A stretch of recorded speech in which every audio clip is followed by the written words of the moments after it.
Okay, here we go with the advice series.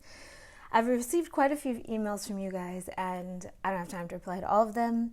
I'm going through to see which ones have common threads. A lot of you guys end up asking about the same kinds of things.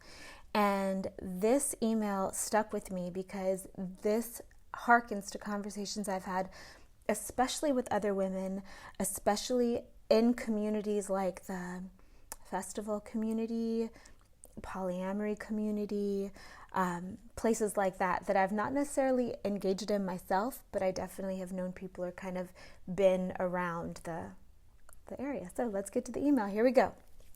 Hello, Karis. I saw your video on YouTube and I've been following your vibe for a little while. I'm navigating the deepest romantic relationship, and actually deepest relationship period I've ever experienced in my life. Recently, my thoughts and ways of seeing sexuality and sexual beingness has been challenged by my partner, and quite literally the universe and God. I'm going to be explicit. I'm quite young, turning 20 soon, and a sensitive person. Oh, you're just a first blossoming baby goddess. Exciting. Well, concepts like porn, including others in our sex, BDSM, etc., have been played with mentally and even in reality in my relationship. I'm very open and try to see things clearly and with an open heart, but I'm having trouble setting myself free sexually, not to say become a full-on swinger, LOL, but just overall be more open to sex play. I mean, things like threesomes are mentally stimulating, but my partner and I were put in the perfect situation to explore, but something inside of me felt such tension and a fear of entertaining something impure or unintentional or careless with my partner. I want to keep my relationship pure and loving, but also explorative and free. I'm not sure where the balance is, and I'm trying to understand my own boundaries and what is best to do for my relationship, even if it means closing doors that may seem exciting, but otherwise might not be productive for our growth. Is there any advice you can give me? Thank you. Okay, yes. Let's get into this. How much time we got? Okay, we still have plenty of time. Okay, so we do live in a world these days in the modern Western culture where, here's what I believe, you can have whatever you want sexually. You can have no partners, you can have many partners, you can all be together in a bed together, you can have some sometimes, some other times, really all equations are fine. So that means that I'm not necessarily fine, but there are ways you can get all of them if you're honest. There are people who do all of it. You can find a partner that is what you want and does what you want. I really feel like this type of thing is compatibility. Some people just want things sexually that other people don't necessarily want. And so rather than trying to shift yourself or your partner, you should just find someone who authentically wants what you want. But what your question was about was maybe not knowing what you want.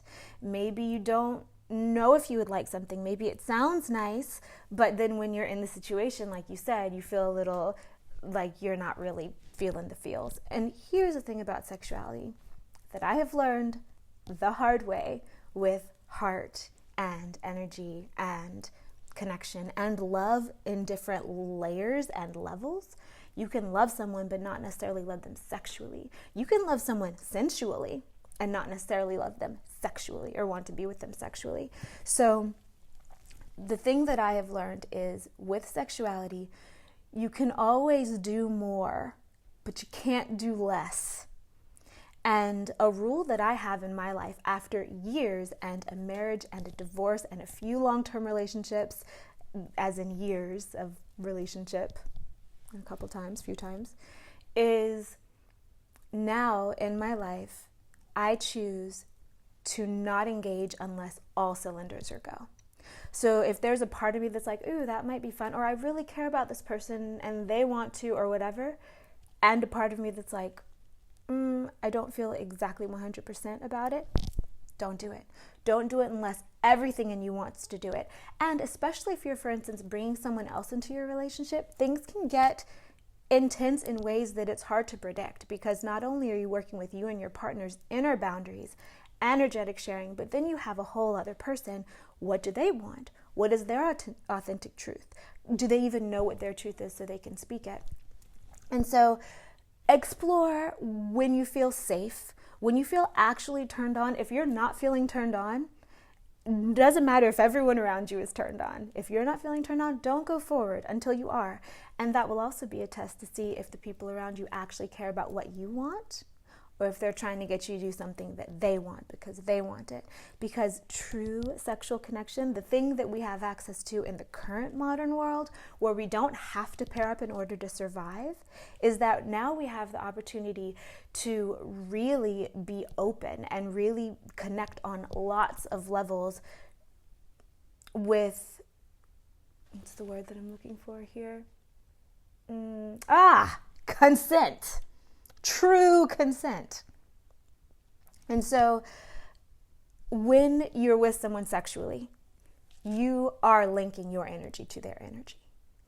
And it stays linked for a while. Not necessarily your entire life or anything. It depends, right? I mean, I would say the first person you have sex with, the person you lose your virginity to, there's always that memory, and there's always that understanding of what it was like to engage in that your first time. So for anyone who may be watching this who has not done this yet, make sure that you are loved, that you're in a loving space, that the person's heart is really your home. Whether or not this is going to be someone you're with for the next 50 years or not, just make sure that you're truly both in love and that you care about each other's well-being.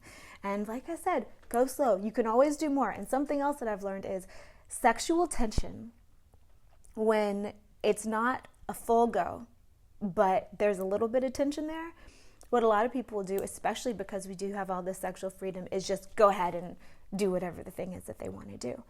But what I've learned, again, the hard way, luckily it only took me one time to learn this, and it was years ago. Don't try to guess who it was. You probably won't know. But if there's some sexual tension and it's not a complete go, 'tis better and more delicious to let there be sexual tension than it is to break the tension and then be like, because not only are you dealing with your energy, but let's also jump back into the real world here. Sexuality is not only about fun and games. There are things that can happen that can threaten your life sexually, and it's all energetic. There are things that jump over what we say is possible all the time. Condoms don't protect you from all the STDs. There are things that you can interact with that could potentially be with you for a long time. I do believe that everything is curable. I've seen amazing things happen. I've seen people cure incurable things, so I'm not going to say that you're done. However, keep it in mind. I mean, a lot of people, when they just get in that mood and that mode, they let all their common sense reasoning go. But if you keep your common sense reasoning, and if you also come to a place that is heart open and body open, and a woman who's sexually ready, there's no mistaking it for someone who's not. Your body opens like a flower. There's an incredible magnetism that draws in. And for all you men watching this, because I know some men watch my channel, when in doubt, wait, go slower. When it's time for you to interact, there will be no fighting it. The power of women's sexuality is a force of nature. And I think that's one of the reasons that it's been misused sometimes. So anyways, dear who wrote me this letter, go slow, wait till you're ready, have lots of conversations about it. Like I said, you can always do more, you can't do less. If there's a little tension, let it be there. That is yummier than breaking it before it's ready, and it may never be ready. So experiment slowly, make sure you're only allowing people into your bed and into your body who you trust, who you genuinely care about, and who care about you. That may or may not mean they want to marry you and have your babies, but you can tell the difference between someone who really cares about you and is only kind of doing things they think are going to make you feel loved because they want to get up your skirt. Okay, hope that helped. If you guys want advice, go to my website. There's the advice page. You can go fill out a form to submit it, and I will keep doing these because it's kind of fun. All right, love you guys. Hope that helped. Bye.